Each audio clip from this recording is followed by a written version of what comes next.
بسم الله الرحمن الرحيم سبح اسم ربك الأعلى الذي خلق فسوى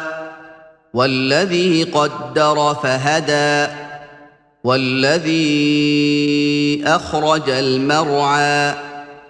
فجعله غثاء أحوى سنقرئك فلا تنسى إلا ما شاء الله إنه يعلم الجهر وما يخفى ونيسرك لليسرى فذكر إن نفعت الذكرى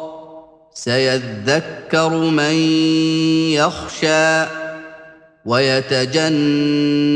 الأشقى الذي يصلى النار الكبرى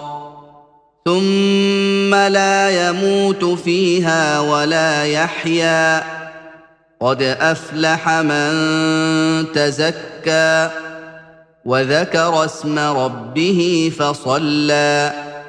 بل تؤثرون الحياة الدنيا والآخرة خير